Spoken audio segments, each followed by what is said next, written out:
kita.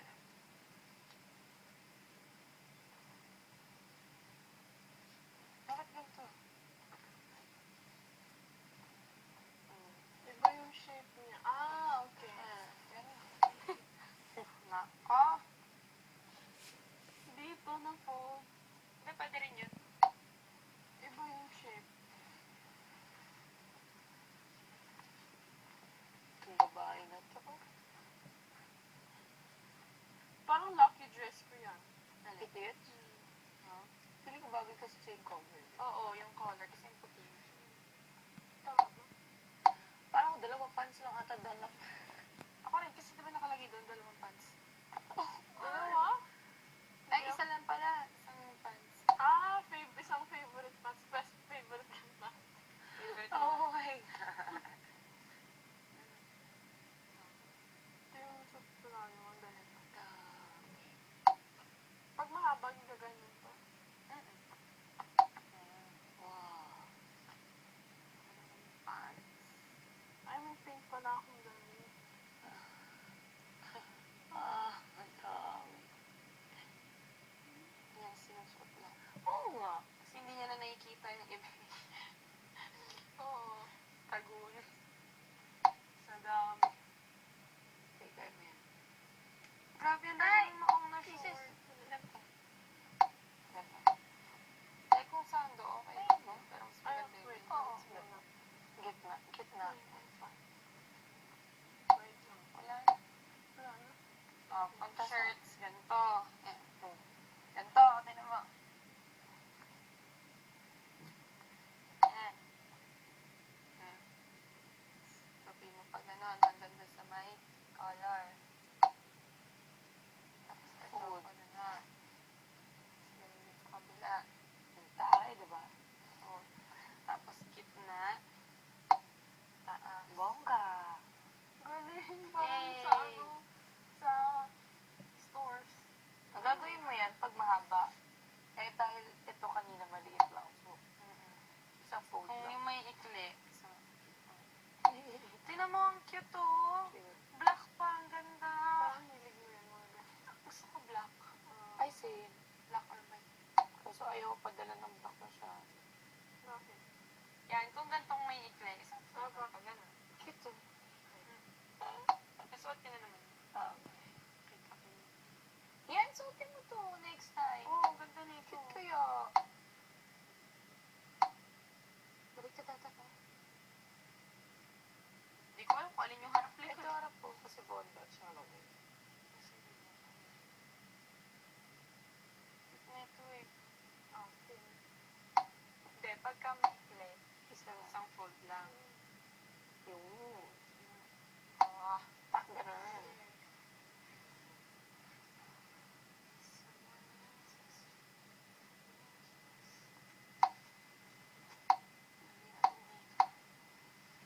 Tungat mo lang ha. Ang dami. Oh, ito gusto ko. Cute. Trendy. Kaso ang laki. Pero ang ganda. Ang laki. Trendy. Feeling ko ginagano mo pa yan. Oo, feeling ko rin.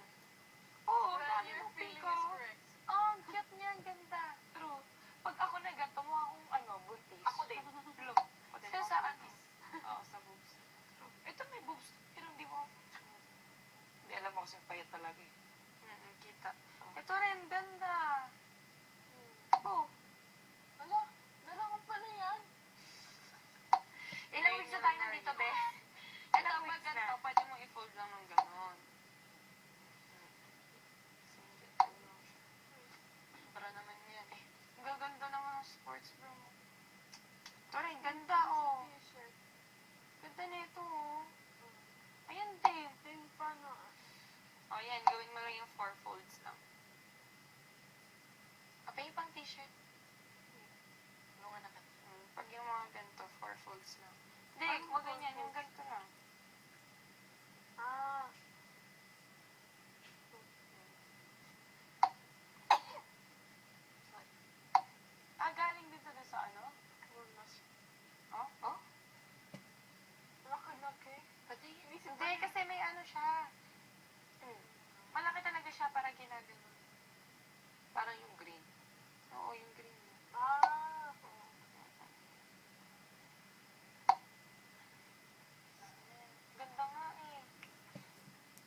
Oh, yun.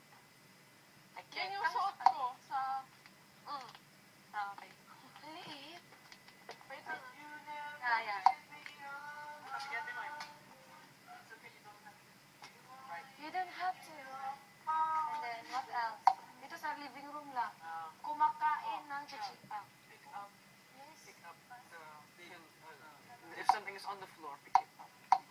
I don't. Ikuha ng tissue. Tissue na lang, tissue. No, it's like pick it up. Don't pass it to me. Like pick it up. I mean, like for example, if there's a cup on the floor, pick Ano? pick it up. Not give it to me. I don't mean give it to me, but like if there's a cup by Ray's foot and she might knock it over, I said pick it up. So Kunin mo. kunin mo. That's it. Kunin mo yan. Or would you say what's the in Tagalog? And there's only one way of saying the.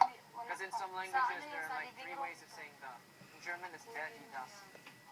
So there's three forms of the. Is it only one? Tres yan o. No ba? Because like depending on the genitive, or is it masculine, feminine, or neuter? You speak French? Ano to? C'est la vie. Kunin. Pick. Pick up. You pick up more if you that. That. Pick it up. Okay, then. Um, Last. gising. Because we always just read. Ha? Gising. Gising na. Gising. Like wake up now. Gising na. It's wake up. Because we Yeah. always fall asleep. When I was in the confession room because of my nosebleed, I heard the alarm clock because someone was asleep. Is that here? Ready na. There was a like on the from the microphone.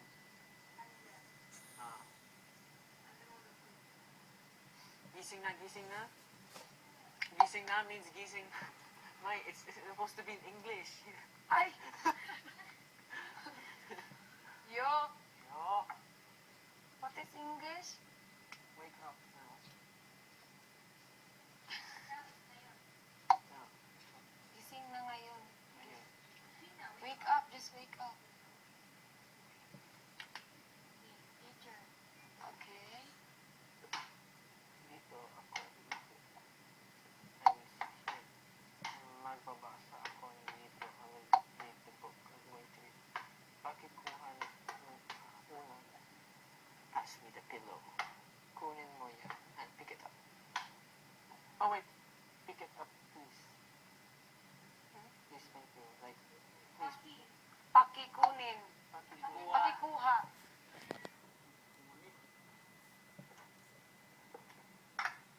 Grabe ba yung kailangan?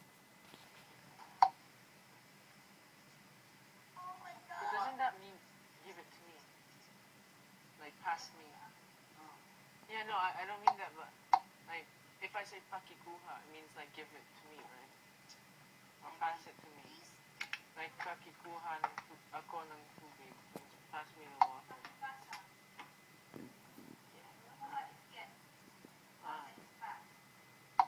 Okay.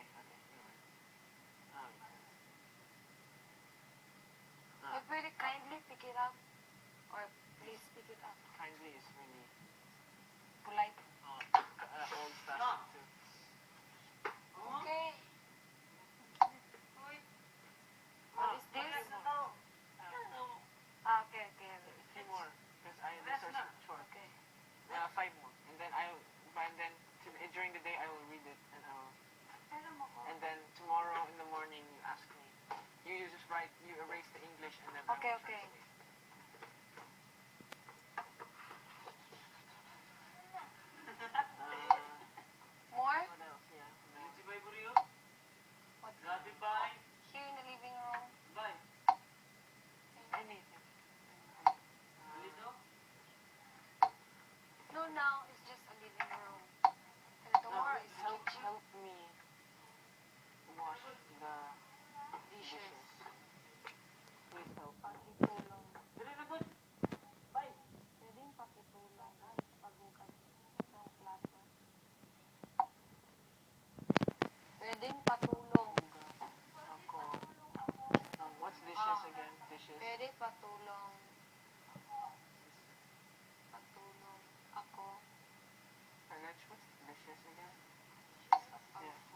Like the plates. The And plates, pag-wagas.